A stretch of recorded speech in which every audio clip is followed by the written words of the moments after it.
오늘 설교의 제목이 우리를 향하는 예수 그리스도, 즉 다시 말한다면 우리를 향하여 그 발걸음을 옮기시는 예수 그리스도입니다. 예수님 당시에 유대 지역에 살던 사람들, 그러니까 유대 땅, 이 약속의 땅이라고 하는 유대 땅에 살던 사람들의 삶이 많이 어려웠습니다.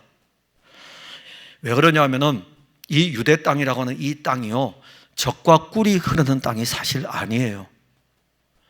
아니, 다른 세계의 어느 지역보다 젖과 꿀이 흐르는 땅을 왜 거기를 선택하셨을까요? 거기는 원래 젖과 꿀이 흐르는 땅이 아니고 농사가 되지 않는 척박한 땅이기 때문에 지금도 유대인들은 그 땅에서 키푸츠 운동을 벌이면서 어떻게 하면은 이 물이 부족한 지역에 농사를 짓는데 어려움이 없도록 할 것인가, 그런 것까지 연구하는 땅이 바로 젖과 꿀이 흐르는 땅, 약속의 땅입니다.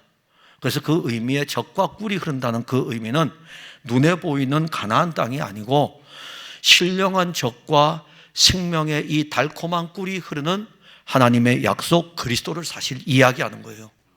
근데 그 땅에 누가 살고 있냐면은 유대인들이 사는데, 자, 얼마나 지중해 연안들의 그 땅들 중에서 가장 척박한 땅이라고 할 수 있는 광야가 가장 척박하고, 그 다음에 꼽으라 그러면은 아마 유대 땅도 그에 버금갈 정도로 사실 사람들이 살기가 녹록한 그러한 땅이 아닙니다. 그런데 거기에서 목축을 하고 농사를 지으면서 하나님의 백성들이 살았습니다.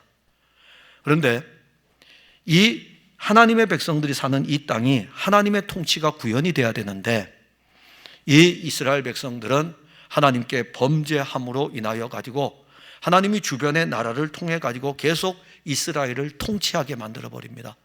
그리고 예수님이 탄생할 때에는 이 이스라엘은 로마 제국의 지배 아래 있게 됩니다. 로마가 지배를 하고 있으니까는 정치의 제약을 받죠. 그 다음에 경제적으로 많은 제약을 받게 됩니다. 그러다 보니까는 유대인들이 로마 제국에 살면서 로마의 세금을 바치게 되고, 가뜩이나 이 척박한 땅에서 살아가는데 그 얻은 목축을 통해서 얻은 수익과 농사를 지어서 얻은 이 수익, 그리고 서로 시장 경제를 통해서 얻은 이 수익을 가지고 이익을 로마 제국에 또 바쳐야 되는 거예요. 얼마나 궁핍하겠습니까? 유대인들의 경제적 궁핍은 그 시대에 절대 다수입니다. 대부분의 사람들이 궁핍한 가난한 사람들이었습니다. 이 시기에 예수님께서 그 땅에 출생을 하셔가지고 하나님 나라 운동을 전개합니다. 우리가 잘 알다시피 예수님의 생애 삶은 33년입니다. 하나님의 아들이 육신을 입고 살았던 이 땅에서의 삶은 33년입니다. 그 33년의 생애 삶 가운데서 3년 동안을 하나님의 아들이신 것을 증거하는 삶으로 삽니다. 이걸 보고 우리는 공생애라 그렇게 이야기를 합니다. 그래서 예수님은 그 생애의 3년 6개월 동안 사람들에게 자신이 그리스도임을 가르치고, 그리고 자신을 통해서 이루어질 하나님의 나라에 대해서 복음을 전하고, 그리고 하나님의 나라가 어떻게 사람들에게 이루어지고 있는가를 눈으로 목격할 수 있도록 병든 자들을 고쳐주는 일들을 진행을 하십니다. 3년의 공생의 기간 동안에 가르치는 일과 복음을 전하는 일, 그리고 병든 사람들을 찾아가서 그들을 치료하는 일을 하였습니다. 3년 동안 예수님이 만났던 수많은 사람들, 그리고 예수님을 만나서 치료를 받았던 많은 사람들, 그 사람들과 함께 하였던 예수님의 마음은 언제나 이거였어요. 무리를 보시고 불쌍히 여기셨다. 항상 주님 걸어 다니실 때에, 사람들을 만날 때에 그를 보고 불쌍히 여기셨다. 가난한 자들을 보고 그를 보고 불쌍히 여기셨다. 아마 오늘도 우리 주께서 성령으로 우리 가운데 오실 때에는 우리를 보시고 불쌍히 여기십니다. 저는 우리 예수님께서 저를 보고 늘 불쌍히 여기면 좋을 것 같아요. 물론 받아 누리는 은혜는 무지 많지만은, 그러나 그 은혜 이전에 주님이 저를 보고 늘 불쌍히 여겨주시면 좋을 것 같아요. 아니, 주님은 오늘도 설교하는 저를 보고 불쌍히 여기실 것입니다. 여러분들을 보고도 주님은 불쌍히 여기실 것입니다. 그럴 때 여러분들 중에 혹 교만하여 가지고, 예수님 내가 왜 불쌍합니까? 내가 왜 나 불쌍한 거 하나도 없습니다. 애들도 잘 크고 있고 직장도 안정돼 있고 내가 왜 불쌍합니까? 그런 영적 교만은 버리고 정말 우리는 불쌍히 여김을 입어야 됩니다. 예수님은 그 시대의 사람들이 가난하고 헐벗고 굶주림에 지쳐 있는 것을 보셨어요. 그리고 그런 가난하고 헐벗고 굶주린 것을 보고 불쌍히 여기신 것이 아닙니다. 예수님께서 그들을 불쌍히 여기신 것은 그보다 더 깊은 영적인 이유가 있어요. 나타난 어떤 삶에 가난하고 힘들고 병들고 찌들고 이것 때문에 불쌍한 것이 아니라 주님은 그 안에 있는 죄로 인해서 고통당하고 하나님을 알지 못하는 이 하나님의 백성들을 향해서 예수님은 불쌍히 여기는 마음을 가지고 있었습니다. 신종 코로나가 우리들의 삶을 송두리째 바꾸어 놓았습니다. 우리의 삶은 1년이 지난 지금 여러 부분에서 지치고 힘든 모습이 역력히 나타나고 있습니다. 가정에서도 나타나고 있고 직장에서도 나타나고 있습니다. 신앙으로 어떤 어려움도 넉넉히 이겨나가야 할 교회들도 신종 코로나로 인하여서 성도들이 지쳐가고 있습니다. 그래서 오늘 우리는 이렇게 지치고 힘든 여러분들에게 찾아오시는 우리 주 예수 그리스도를 말씀을 통해서 만나시기를 진짜 원하여서 또 여러분들은 오늘은 만나셔야 됩니다. 여러분들 오늘 설교를 들으면서 여러분들 안에 주의 영이 내게 찾아오시는 지치고 힘든 내 영혼에 찾아오시는 그 그리스도를 여러분들이 만나기를 갈망을 해야 됩니다. 우리를 향한 예수님의 마음이 어떠하겠습니까?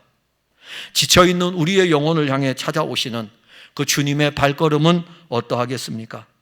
그 발걸음 가운데 나타나는 주님을 우리가 보는데 먼저 예수님은 사람들을 찾으러 다닙니다. 35절에 보면 예수께서 모든 도시와 마을에 두루 다니사 그들의 회당에서 이렇게 말씀을 합니다. 예수님의 공생애는 그가 이 세상에 온 목적을 이루는 시간입니다. 예수님이 왜, 하나님의 아들이 왜 육신을 입고 이 땅에 오셨는가? 그 오신 목적이 공생의 사역에 나옵니다. 비록 짧은 3년의 시간을 통해서 지구촌의 모든 민족을 만날 수는 없었지만 육신을 입으신 시간과 공간의 한계에도 불구하고 예수님은 쉬지 않고 주 예수의 나라, 그 복음을 전하기 위해서 사람들을 만나러 다녔습니다. 예수님은 갈릴리도 가시고 유대 땅에도 가시고 도시의 여러 도시와 여러 마을들을 다녔습니다. 이 예수님의 걸음은 유대 땅에만 머물지 않고 유대인들과 원수지간인 사마리아로도 그 걸음을 옮겼습니다. 뿐만 아니라 이 유대지경 밖에 있는 두로와 시돈 땅에도 자기 백성을 찾으러 다녔습니다. 심지어 요단강 동편 쪽에 있는 거라사인의 땅에까지도, 데가볼리 지역에, 데가볼리라는 것은 10개의 성읍이라는 뜻인데 이 요단강 동편에 있는 이 데가볼리 지역에도 예수님께서 복음을 들고 가셨습니다. 마태복음 4장 18절에 갈릴리 해변에 다니시다가, 예수님 갈릴리 해변에 왜 가셨을까요? 저는 성지순례를 안 가서 모릅니다. 때가 되면 우리 성도들과 함께 성지순례 한번 가보고 싶어요. 그래서 오늘 이 말씀을, 저는 이 말씀을 보면서 갈릴리 해변에 다니시다가, 저도 해변을 많이 걸었거든요. 우리 에베네셀 공동체에 가게 되면 처음에 그 공동체가 궁평 낙조가 있는 지역에 갔으니까는 밤에 솔밭이 있고 해변가가 있으니까는 그 가보면은 막 노는 사람들이 있고 그러거든요. 초창기에 저 뒤에 우리 집사님 가운데, 아기를 안고 온 집사님 가운데 이 유튜브가 나가서 이 이름 거론하면 그런데 한결이 그 이름을 거론하니까 자녀 이름 거론하면 되겠네요. 한결이의 엄마는 그 초등학교 중학교 때인가 SFC 때에 수련회 할 때 그 해변에 가서 물놀이도 하고 그랬습니다. 그래서 그 해변을 이렇게 걸었어요. 그 해변을. 그 모래사장 해변을 걷고, 동해바다에 가면은 동해바다 해변 백사장도 걷고. 왜 다녔을까요? 시원해요. 탁 트여져 있는 바다를 보면서 시원해. 저는 그렇게 걸었어요. 근데 우리 예수님은 그렇게 걸은 것이 아닙니다. 갈릴리 해변에 가서 석양이 지는 모습을 보면서 그 갈릴리 해변의 아름다움을 보려고 예수님이 거기를 해변을 다니셨을까요? 그렇지 않습니다. 마태복음 4장 18절에 보면 갈릴리 해변에 다니시다가 두 형제 곧 베드로라 하는 시몬과 그의 형제 안드레가 바다에 금을 던지는 것을 보시니 그들은 어부라. 갈릴리 해변에 다니시다가 딱 두 사람을 봤어요. 그들을 보기 위해서 갈릴리 해변을 다니셨어요.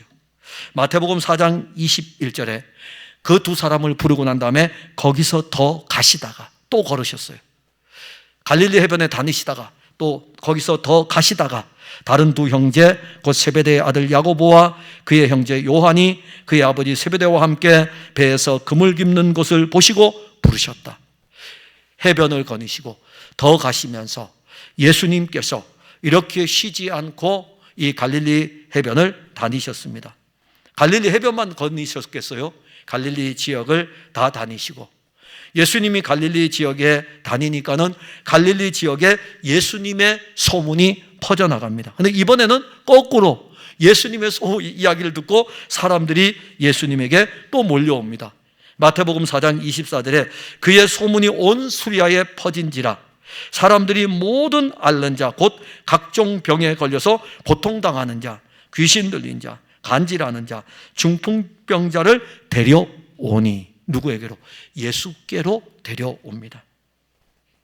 예수님은 친히 사람들을 만나러 가실 뿐 아니라 사람들이 예수의 소문을 듣고 예수님에게로 몰려오도록 그렇게 일하셨습니다. 그리고 오늘 본문에 이렇게 기록합니다. 예수님은 이제 갈릴리와 유대 땅의 회당으로 가셨습니다. 갈릴리와 유대 땅의 회당. 당시의 회당은요, 안식일에 유대인들이 모여서 예배를 드리는 곳입니다. 자, 성전이 무너지죠. 예루살렘 성전이 바벨론의 침략에 의해서 무너집니다. 그리고 무너지고 난 다음에 70년 동안 이 성전은 파괴된 채로 있게 됩니다. 그리고 유다 백성들은 포로로 끌려가게 돼요. 지난주의 설교처럼 1차, 2차, 3차, 세 차례에 걸쳐가지고 바벨론 포로로 끌려가요. 다 끌려가는 것이 아니라 그들 중에 유능한 사람들을 끌고 갑니다. 그래서 다니엘도 끌려가고 에스겔도 끌려가고 다니엘의 세 친구도 끌려가고 그리고 에스라도 끌려가고 다 이렇게 끌려가요. 자, 이렇게 끌려갔는데 거기에서 이제 생활하죠. 거기에서 생활하다가 1세대가 지나고 또 2세대가 있고 그래서 이제 포로 귀환령이 내려집니다. 메데파사에 의해서 포로 귀환령이 내려질 때에 그들이 돌아옵니다. 돌아왔을 때 성전이 파괴되어 있고 파괴되어져 있는 성전이 있을 뿐만 아니라 포로로 끌려갔을 때 그들은 어떻게 신앙생활을 했을까? 늘 성전에 와서 신앙생활을 하던 유대인들, 유다 백성들이 어떻게 신앙생활을 했을까요? 거기에서 회당에 신앙생활을 합니다. 함께 모여가지고. 그러면 안식일이 됐을 때에 전에는 성전에 올라와서 제사를 드렸는데 회당 중심의 신앙생활이 되니까는 그때부터 제사를 드리는, 짐승을 잡아 제사를 드리는 것이 아니라 이제 우리는 사실 용어적으로는 예배라는 용어를 쓸 수가 있겠죠. 그때에 회당에서 예배를 드릴 때에 자기들이 모이는 어떤 건물이 있어요. 그 회당인데, 회당이라 부르는데 시나고게 회당이라 부르지만은 그 회당에서 예배를 드릴 때에 그때 유대인들의 예배가 있어요. 찬송이 있고 기도가 있고 그리고 난 다음에 시편과 선지자의 글이 읽혀지고 모세의 율법의 글이 읽혀지게 됩니다. 그러면 그 글을 읽고 난 다음에 유능한 사람들이 나와가지고 성경을 해석할 수 있는 유능한 사람들이 나와가지고 지금 저처럼 이렇게 설교를 하는 거예요. 시편의 글에 대해서, 선지자의 글에 대해서, 모세의 율법에 대해서 그 읽은 것을 가지고 설교를 합니다. 이게 회당 예배입니다. 그러니 여러분들이 성경을 읽을 때에 예수님이 회당에 자주 가시거든요. 안식일에 회당에 자주 가시는 것은 회당 예배는 찬송이 있고 기도가 있고 그리고 또 거기에 말씀이 있다는 것을 여러분들이 알고 계셔야 됩니다.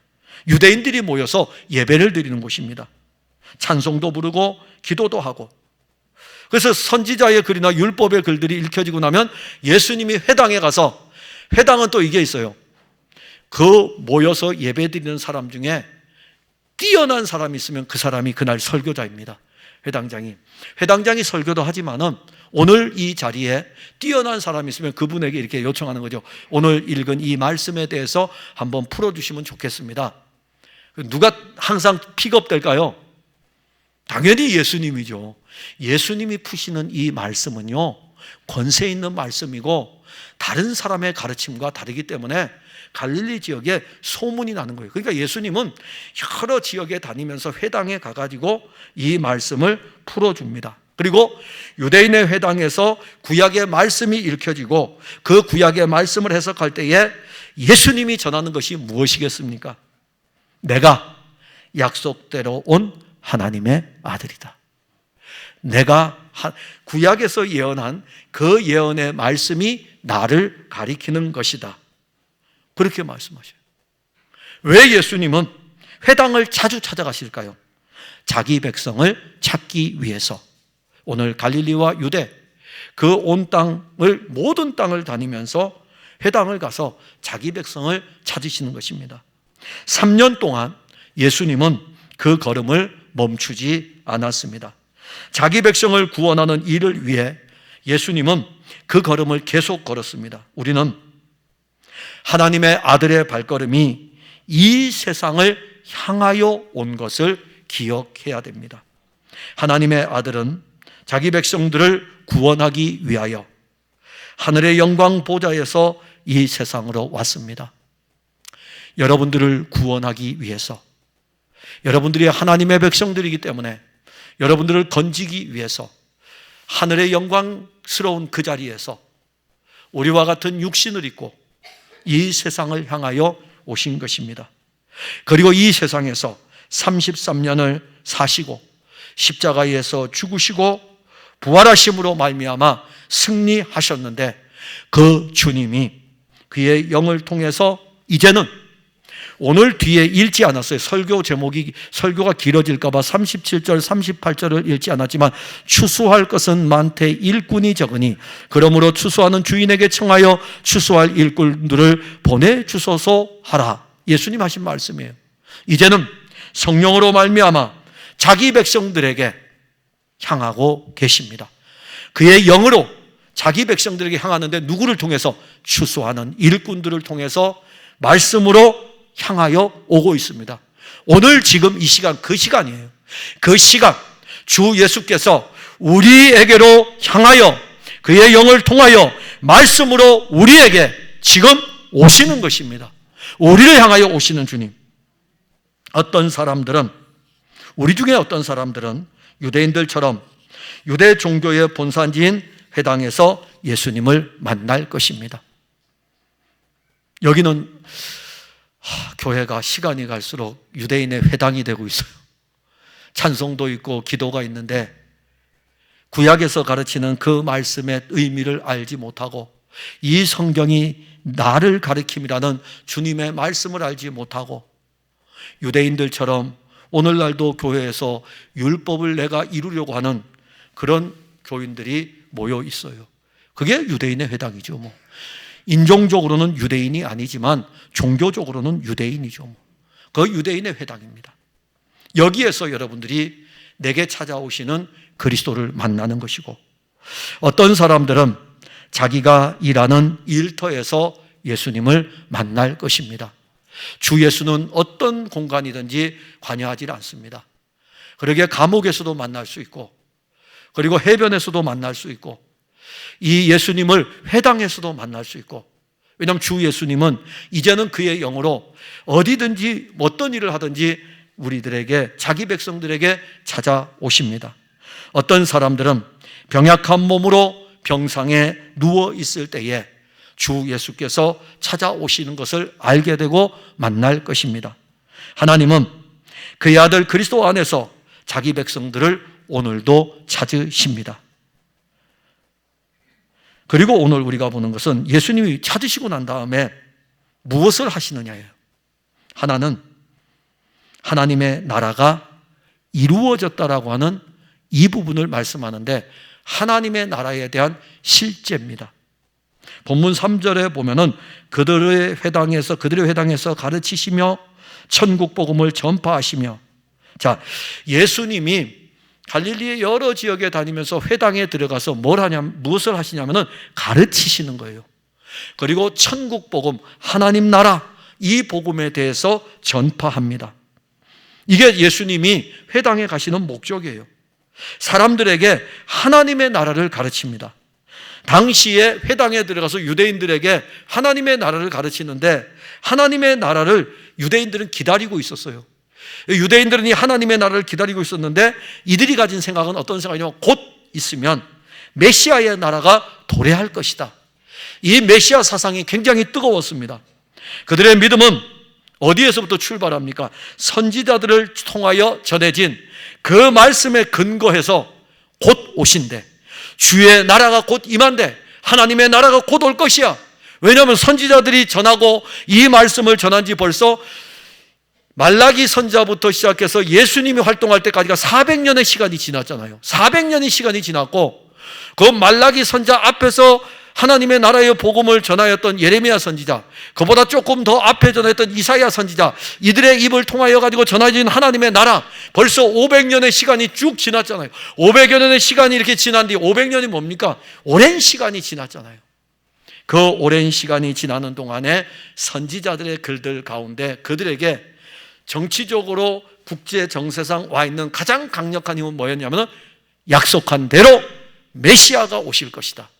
그래서 회당에 모여서 예배를 드리면서 그들이 가지고 있는 것은 메시아 대망 사상입니다. 그리스도가 오실 것이다. 그리고 그리스도가 오시면 지금 우리가 로마의 제국으로부터 이런 압제를 받고 있는데, 이 로마 제국에서 우리는 해방이 될 것이고 로마는 멸망이 될 것이다 라고 하는, 이게 굉장히 강했습니다. 이사야 선지자가 그리스도가 오실 일에 대해서 예언을 이렇게 합니다. 일어나라, 빛을 발하라. 내 빛이 이르렀고 여호와의 영광이 내 위에 임하였음이니라. 보라, 어두움이 땅을 덮을 것이며 캄캄함이 만민을 가리려니와 오직 여호와께서 내 위에 임하실 것이며 그의 영광이 내 위에 나타나리니 나라들은 내 빛으로, 왕들은 비치는 내 광명으로 나아오리라. 얼마나 이 유대 백성들, 선민인 이들이 가지고 있는 메시아 사상을 딱 볼 적에, 와, 그리스도가 오시면 모두가 이제는 그리스도가 다스릴 세상이 오게 될 것이다 라는 사상을 가지고 있죠. 이사야서 61장 1절과 3절에 주 여호와의 영이 내게 내리셨으니 이는 여호와께서 내게 기름을 부으사 가난한 자에게 아름다운 소식을 전하게 하려 하심이라. 나를 보내사 마음이 상한 자를 고치시며 포로된 자에게 자유를, 갇힌 자에게 노임을 선포하며 여호와의 은혜의 해와 우리 하나님의 보복의 날을 선포하여 모든 슬픈 자를 위로하되 무릇 시온에서 슬퍼하는 자에게 화관을 주어 그 죄를 대신하며 기쁨의 기름으로 그 슬픔을 대신하며 찬송의 옷으로 그 근심을 대신하시고 그들이 의의 나무 곧 여호와께서 심으신 그 영광을 나타낼 자라 일컬음을 받게 하려 하심이라. 자, 이런 말씀을 들으니까는 이들 속에서 이사야 선지자의 글을 읽을 때마다, 여러분 조금만 기다립시다. 그리스도가 오십니다. 그리스도가 오시고 그가 통치할 나라는 이러한 나라입니다 라고 유대인 회당에서 그렇게 증거합니다. 그래서 유대인들은 매 안식일마다 회당에 모여서 들을 때마다 곧 오시게 될 그리스도에 대한 메시아 사상으로 강했습니다. 그런데 정작 지금 그들 앞에 그리스도가 왔음에도 불구하고 그들은 그리스도를 믿지 않았습니다. 얼마나 아이러니합니까? 그렇게 그리스도를 기다리고 있고 메시아 대망 사상으로 신앙생활을 해왔던 그들 앞에 하나님의 아들 그리스도가 와서 가르치고 복음을 선포하고 있음에도 불구하고 그들은 여전히 메시아가 오실 것을 기다리고 있을 뿐이지, 육신으로 오신 이 하나님의 아들 그리스도가 자기들 앞에 있음에도 불구하고 거절하고 배척하고 있습니다. 왜 그랬을까요? 유대인들이 생각할 때에 메시아는 이렇게 초라한 모습이 아니라는 것입니다. 유대인들이 생각할 때에 메시아는 영광 중에 오실 메시아일 것이고, 그 영광 중에 오실 메시아는 온 세계를 그의 발 아래 둘 메시아이기 때문에 그가 오시게 되면 선택된 아브라함의 자손인 우리들은 이 세상 가운데서 영광 중에 있을 것을 기대하면서 메시아를 기다렸는데, 이 메시아가 왔다고 하는데, 이 메시아가 나사렛에서 자라고 요셉의 아들로 자란 예수라고 하니까는 우리가 기다리는 메시아의 모습이 아니라 이겁니다. 그래서 그들은 메시아를 거절합니다. 유대인들은 하나님의 나라에 대해서, 메시아에 대해서도 자기 생각으로 생각하고 있고 성경을 자기 생각대로 그렇게 보고 있는 거예요. 많은 그 유대인 회당에서 가르쳤던 사람들도. 그래서 유대인에게는 잘못된 메시아관이 지금 자리를 잡았어요. 또 하나는 하나님의 나라에 대해서도 생각을 잘 못하고 있습니다. 그들이 가진 하나님의 나라는 메시아가 오면 자기들을 지배하던 로마의 세력은 멸망을 당할 것이고, 그리고 메시아의 나라가 세워질 것이라고 생각을 했습니다. 이런 잘못된 메시아관이 유대인들에게 있었어요. 예수님은 내가 메시아인데, 지금부터 하나님의 나라가 시작이 되었는데 이것을 가르친 것입니다. 예수님은 실제로 메시아이시고 예수님은 하나님 나라의 실제이십니다. 마태복음 4장 17절에 이때부터 예수께서 비로소 전파하여 이르시되 회개하라, 하나님의 나라가 가까웠느니라. 회개하라, 천국이 가까웠느니라는 이 말씀은, 회개하라 원래 헬라어 원문에는 한자로 표현해서 천국이지 하나님의 나라입니다. 그러니까 우리가 신앙적으로 생각할 때 개념이 뭐냐면, 천국 하면은 하늘에 있는 나라, 천국, 하늘, 천, 나라, 국, 하늘에 있는 나라. 헬라어로는 아니에요. 하나님의 나라, 하나님이 다스리는 나라, 하나님이 통치하는 나라. 예수님 그거 전했어요. 회개하라, 너희들 회개해야 된다. 잘못된 메시아관을 가지고 있는 거, 너희들이 생각하는 하나님의 나라는 그런 나라가 아니고 회개하라. 내가 지금 너희들에게 왔는데 내가 그리스도이고 나로부터 지금부터 하나님의 나라가 시작이 될 것이다 라고 전한 것입니다. 이것이 예수님께서 공생의 사역을 시작하실 때에 제일 먼저 선포하신 말씀입니다. 예수님은 유대인들에게 하나님의 나라에 대해서 가르쳤어요. 하나님의 나라의 복음을 선포했습니다. 그런데 이 가르친 하나님의 나라는 누구였습니까? 예수님 자신이었어요. 예수님 자신. 마태복음 5장과 7장의 말씀은 하나님 나라의 통치의 삶입니다. 그래서 우리가 이걸 산상수훈이라 그러고, 어떤 사람은 하나님 나라의 윤리라고 그럽니다. 어떤 측면이든 상관없어요. 그런데 마태복음 5장부터 7장까지의 내용은 엄연한 의미로 우리가 이야기하면 산 위에서 설교를 하셨기 때문에 산상수훈이고, 영적으로 들어가면은 하나님이 다스리는 나라의 삶이 이와 같다라는 것을 5장부터 7장까지 보여줍니다. 그런데 이러한 삶은 사실 누구로부터 시작되냐면은 그리스도로부터 시작이 됩니다.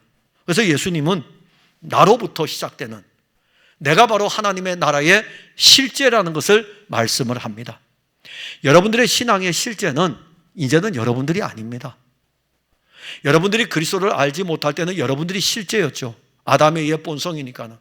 그러나 성령으로 말미암아 여러분들 안에 그리스도가 오셔가지고 그리스도가 여러분들을 다스리는 순간부터는 여러분들의 삶의 실제는 예수 그리스도입니다. 이걸 가장 잘 아는 사람이 사도 바울이에요. 내가 그리스도와 함께 십자가에 못 박혔나니 그런즉 이제는 내가 사는 것이 아니요. 바울이 살았는데요. 3년 동안 선교하면서 다녔고 감옥에도 갇혔는데요. 그런데 내가 사는 것이 아니요, 내 안에 그리스도 예수께서 사시는 것이라. 실제잖아요. 허상이 아닙니다. 내 안에 예수 그리스도께서 사신다는 것입니다. 예수님은 하나님의 나라의 실제임을 말씀하셨을 뿐만이 아니라 또 하나는 하나님 나라의 실제인 자기가 그리스도라는 것을 나타내 주었어요. 사람들이 얼마나 미련하냐면은 나사렛 사람 예수가 하나님의 아들이라고 했을 때에 아무도 안 믿잖아요. 만일 우리에게 오늘 예수님이 오셔가지고 우리에게 이야기해요. 우리에게 이제 막 성경적으로 약속한 것이 있어요. 그래서 어떤 약속들이냐면 예수님이 약속되어 있는, 오해하지 마셔요. 여러분들에게 쉽게 이해하기 위해서 설명하는 거니까는, 우리가 믿는 이 예수, 우리의 구원자 메시아는 병점동 856-1에서 출생합니다. 그래서 시간이 흘렀어요. 병점동 856-1에서 한 수많은 시간이 흐른 다음에 탄생을 했어요. 교회 사택입니다. 교회 사택이 그 주소예요. 출생을 했어요. 그리고 몇백 년이 지난 다음에 그분이 이 병점 지역을 다니며 이야기합니다. 그런데 우리 시대에 저 예수님하고 나하고 같이 식사도 했는데, 저 예수님하고 나하고 같이 운동장에서 공도 찼는데, 저 예수님 차 운전하는 거 나도 그 옆에서 타고 다녔는데, 근데 어느 날 갑자기 이 예수님이 딱 그런 거예요. 내가 그리스도입니다. 나로부터 이제 하나님의 나라가 시작됩니다. 여러분들 믿을 수 있을 것 같아요? 전 못 믿어요.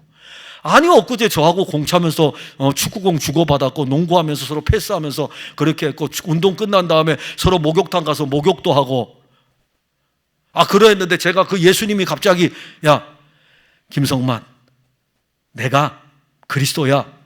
제가 어떻게 믿겠어요? 그래서 예수님 당시에 사람들에게 천국 복음을 전해도, 내가 그리스도고 하나님의 나라고 이 통치가 시작된다는 것을 전해도 사람들이 모르잖아요.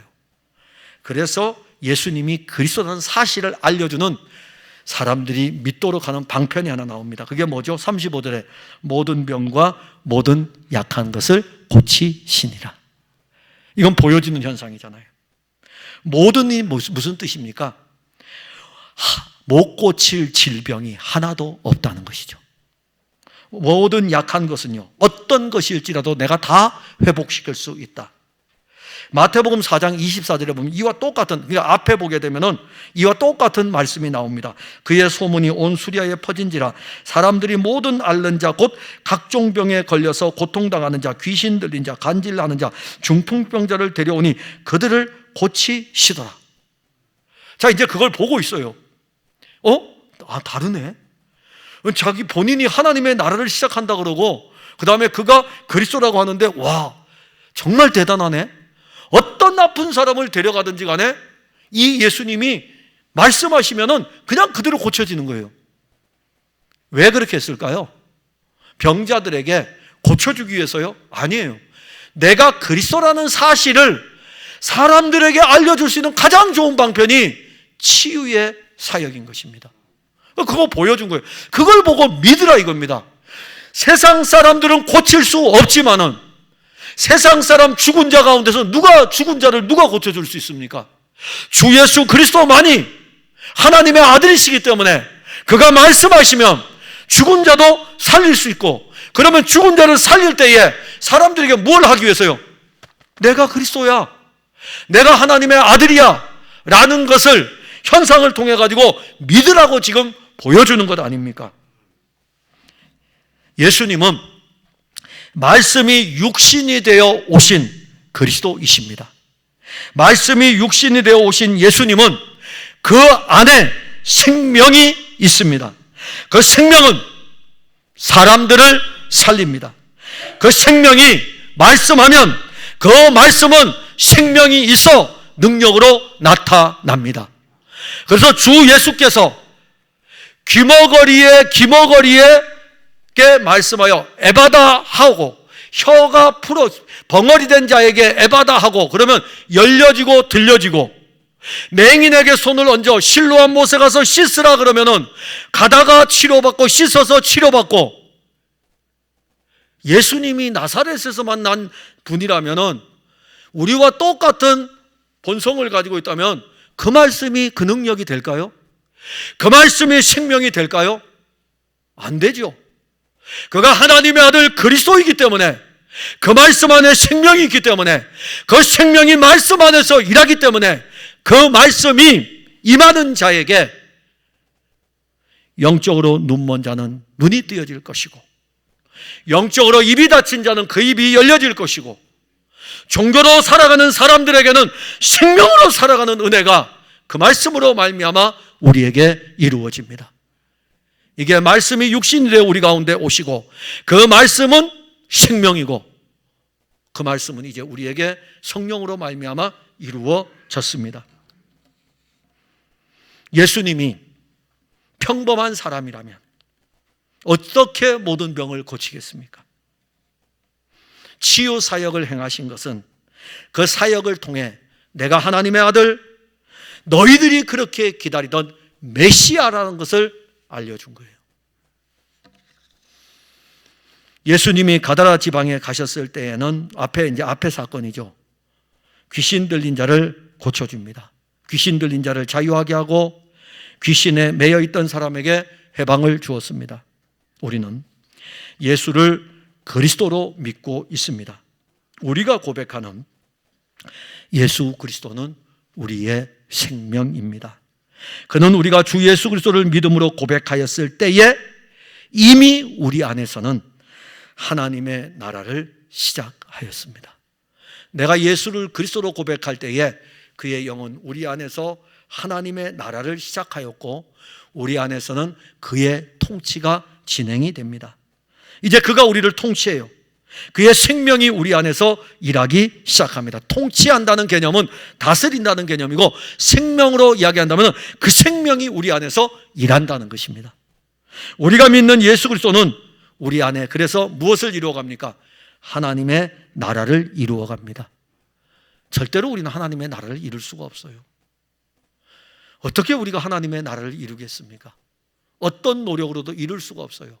그가 우리 안에 다스리고 그가 우리 안에 생명으로 일하시기 때문에 우리 안에서 하나님의 나라가 이루어지는 것입니다. 주의 뜻이 하늘에서 이루어진 것처럼 땅에서도 이루어지기를 원합니다. 애우지만 마시고 실제이기를 바랍니다. 하늘에서 이루어진 그리스도의 나라는 육신을 입고 오셔서 성령으로 우리 안에 이루어지는 나라입니다. 이게 놀라운 은혜예요.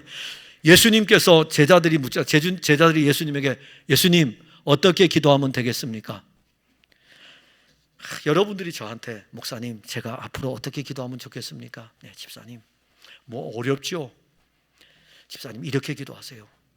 예수님은 이렇게 기도하기를 원하십니다. 우리 예수님 질병을 다 고쳐주셨잖아요. 우리 예수님 모든 걸 다 주시잖아요. 남편이 승진하기를 위해서 기도하세요. 구하라 찾으라 두드리라고 했습니다. 왜 안 구하십니까? 왜 안 찾으십니까? 왜 안 두드리십니까? 두드리세요. 열릴 것입니다. 남편의 승진을 위해서 새벽에 나와서 기도하세요.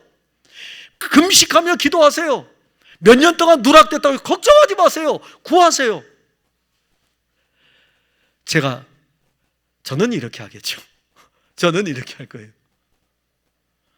근데 제자들이 예수님 우리가 어떻게 기도할까요? 그렇게 딱 물으니까는 주의 나라가 하늘에서 이루어진 것처럼 우리에게 이루어지기를 원합니다. 그리스도의 나라가 우리에게 이루어지기를 이야기합니다. 이게 메시아예요. 이게 그리스도의 나라입니다. 예수님께서 유대인들에게 먼저 천국 복음을 전파하였습니다. 그리고 이스라엘의 잃어버린 양에게로 향하였습니다. 유대인들의 모습이 지금 우리의 모습입니다. 잃어버린 양이 우리의 지금의 영적인 상태입니다. 여러분들은 많은 부분에서 지쳐 있습니다. 그런가 하면 영적으로 많은 부분에서 병들어 있습니다. 저도 마찬가지고요. 교회를 다니면서 우리는 하나님의 나라의 실제이신 예수 그리스도, 그분이 우리 안에서 생명으로 일하고 있는 이 다스림의 은혜를 알지 못합니다. 지금 교회를 다니는 많은 그리스도인들이 영적으로 중세 말기의 로마 카톨릭의 교인으로 가고 있습니다. 중세 말기의 교회는요, 하나님을 두려운 하나님, 하나님을 무서운 하나님으로 알았습니다. 얼마나 중세 말기에 그랬냐면은 교황권이 높아져 가지고 황제조차도요, 당신 우리말 안 들을 거야. 안 들으면 당신 앞으로 성찬에 참여하지 마. 이러면은요, 황제들이요 벌벌벌 떨었어요. 성찬에 참여하지 말라는 거 이 한마디예요. 수찬 정지를 내려버리면요, 황제들이요 벌벌벌 떨었어요. 오죽하면은 카노사의 굴욕을 통해서 독일 황제였던 하인리 4세가 그레고리 7세 가서 무릎을 꿇고 알프스산의 카노사에 가가지고 이 황제가 교황 앞에 무릎을 꿇고 제가 잘못했습니다. 제발 성찬을 참여하지 못하는 것을 제발 그 벌을 풀어달라고. 황제가 왜 그랬을까요? 성찬에 참여하지 않으면 하나님과 교통하는 은혜의 이 방편으로 나갈 수 없기 때문에 하나님이 나를 때릴 거야. 하나님이 나를 징계할 거야. 황제조차 그랬는데, 권력을 가진 일반 사람들은 어떠했겠어요? 하나님이 얼마나 무서웠겠어요? 하나님이 얼마나 두려웠겠어요? 그럼 그걸 이기려면 어떻게 해야 됩니까? 중세 말기에 교회를 다니는 사람들은 그래서 교회를 열심히 다녔어요. 그래서 교회를 열심히 다녔어요. 그리고 열심히 다녔을 뿐만이 아니라 그들은요, 그 무서움에서 벗어나기 위해서 신앙생활했어요. 그래서 중세 말기에 교회를 다닌 사람들은 자기 공로가 강했어요. 자기 공로 강하니까 금식도 해야 되고 기도도 해야 되고 성경도 읽어야 되고, 읽지 말라는 게 아니에요. 그때 당시에 그들은 사실 그때는 성경을 일반 대중이 가지고 있지는 않았지만 기도 생활해야 되죠. 그 다음에 금식해야 되죠. 모임에 빠짐없이 참석해야 되죠. 이런 것들이 오니까 왜? 하나님이 무서운 하나님이니까, 하나님이 두려운 하나님이니까. 그래서 교회를 열심히 다녔습니다. 오늘날 교인들이 그렇게 중세화되고 있어요. 왜 교회가 여러분들에게, 하나님이 왜 여러분들에게 두려운 하나님입니까? 여러분들에게 하나님은 무서운 하나님입니까? 하나님이 무서운 하나님이라면 왜 하나님이 그의 아들을 이 세상에 보내셨을까요? 하나님이 여러분들의 행위를 보고 하나님의 아들을 보냈을까요? 그렇지 않습니다. 하나님이 그의 아들을 이 세상에 보내신 것은 이런 중세적 사고를 갖고 신앙생활을 하는 우리들을 고쳐주시기 위해서입니다. 예수님이 오늘 우리에게 오신 것은 이렇게 우리를 고쳐서 회복시켜 주시기를 원하시는 것입니다. 우리에게 오신 예수님이 오늘 그렇게 하십니다. 그래서 우리에게 예수님이 없으면 불쌍하다는 것입니다. 예수님이 없으면 그래서 불쌍해요. 36절에 보면 무리를 보시고 불쌍히 여기시니 이는 그들이 목자 없는 양과 같이 고생하며 기진함이라. 유대인을 향하여 가신 예수님이 첫 번째는 불쌍히 여깁니다. 이 불쌍히 여긴다는 이 말은 스플라그 프니조마이라는 뜻인데, 불쌍히 여긴다는, 유대인들은 불쌍하다라고 할 때 어떤 생각을 갖냐면은 이 우리 안에 창자 있죠. 이 창자 안에서 나오는 것을 이야기합니다. 그러니까 속에서 가장 깊은 곳에서 끓어오르는 그런 상태를 불쌍히 여긴다, 이렇게 이야기해요. 자, 그런데 그들의 삶, 또 그들의 모습을 보고 예수님께서 막 끓어오르는 그런 모습은 아니에요. 예수님이 그들이 유대인의 회당에 모여 있는데 유대인의 회당에서 예배드리는 그들을 보고 속에서 막 창자에서 끓어오르는 불쌍히 여김, 왜 나왔을까요? 예수님이 불쌍히 여기는 마음은 다른 게 아니라 지금 그들이 회당에서 예배를 드리는데 예수님이 오셨음에도 불구하고 하나님의 아들을 배척하는 이것 때문에 속에서부터 끓어오르는 불쌍히 여김, 이게 하나님의 아들의 오신 목적이에요. 그 목적을 늘 하시는 거예요. 유대인들이 잘못된 메시아관이 진짜 메시아를 배척한 것이 오늘 우리들의 신앙에도 다시 한번 새겨보아야 됩니다. 우리는 예수 그리스도를 배척하고 있지 않습니까? 그리스도께서 우리 안에 이루신 일은 십자가에서 이루신 다 이루었다의 실제입니다. 예수님은 오늘도 우리를 보시면서 창자에서 끓어오르는 긍휼로 우리에게 손을 내미는 거예요. 회당에 오셨잖아요. 이 교회에 예수님 왜 오셨을까요? 나를 배척하지 말라 이겁니다. 내가 이룬 이 구원을 너의 종교로 거절하지 말고 나를 믿으라 이거예요. 나를 받아들이라 이거예요. 그리고 또 하나는 예수님은 참 목자로 왔는데 목자 없는 양을 지금 이야기합니다. 예수님 당시에 종교 지도자들이 누굽니까? 대제사장.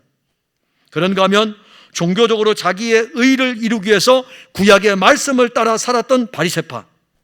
얼마나 그 바리새파들이 열심히 신앙생활을 했습니까? 또 하나는 율법을 가르치는 교사들, 말씀을 기록하는 서기관들, 이 사람들이 이스라엘 백성들의 목자여야 했습니다. 그러나 이들은 자기들의 종교적 행위에만 관심을 가질 뿐 이스라엘 백성들의 영적인 상태에는 무관심했습니다. 이 사람들이 이스라엘 백성들을 그리스도에게서 멀어지게 했습니다. 이 사람들은 자기들의 종교를 가지고 이스라엘 백성들을 계속 끌고 다녔습니다. 예수님이 이 부분에 대해서 딱 지적하기를 이 백성들은 목자 없는 양이다. 대제사장 목자 아니다 이겁니다. 이거 거짓이라 이거예요. 사꾸디라 이거죠. 본문 36절에서 목자 없는 양의 상태가 어떠한지 언급할 때 고생하며, 이 고생하며의 원래 단어의 뜻은 쇠약해졌다는 것입니다. 유대인의 종교로 인하여 가지고 이스라엘 백성들이 영적으로 쇠약해진 것을 이야기합니다. 왜 쇠약했을까요? 제대로 먹지 못하니까, 잘못된 꼴을 먹으니까. 참 목자이신 예수님이 목자 없는 양들을 보고 이 쇠약해진 이스라엘 백성들을 보고 지금 말씀하시는 것입니다. 예수님은 선한 목자일 뿐만이 아니라 양으로 생명을 얻게 하고 또한 풍성한 꼴이십니다. 요한복음 10장 10절에 내가 온 것은 양으로 생명을 얻게 하고 더 풍성히 얻게 하려는 것이라. 목자 없는 양의 상태를 쇠약해진 것으로만 보지 않고 기진하다 그랬어요. 이 기진하다는 원래의 뜻은 던져진 것입니다. 이제는 더 이상 쓸모가 없다는 것입니다. 사꾼 목자는 자기의 종교의 이익을 위해 양들을 치다가 양들의 단물을 빼먹으면 그 양을 버립니다. 유대 종교에 의해서 모든 것을 잃어버린 이스라엘 백성들은 기진한 거예요. 버린 거예요. 탈진이 아닙니다. 버려진 것입니다. 이 기진은 탈진이 아니라 버려진 거예요. 예수님은 이 버려진 자기 백성들을 산에서 찾으시고 개울가에서 찾으시고 광야에서 찾으셨습니다.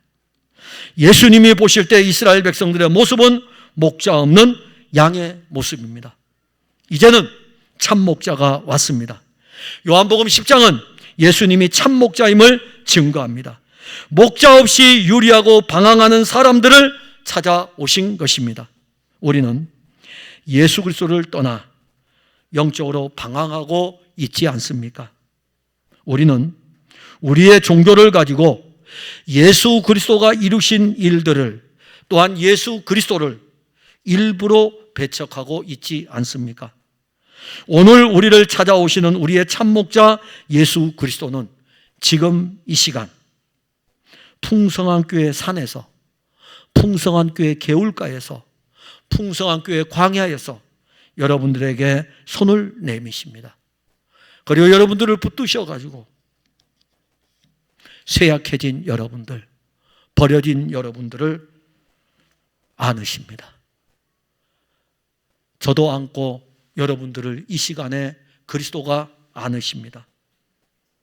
많이 쇠약해져 있죠? 저도 쇠약해져 있어요.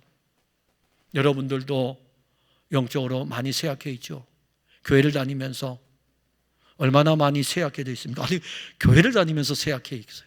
회당에 다니면서 예배드리고 찬송하는데 쇠약해져 있어요. 이런 영적인 아이러니, 왜 그럴까요? 그리스도가 없기 때문에. 그래서 그가 우리를 지금 우리에게 손 내밀어서 우리를 잡으신 거예요.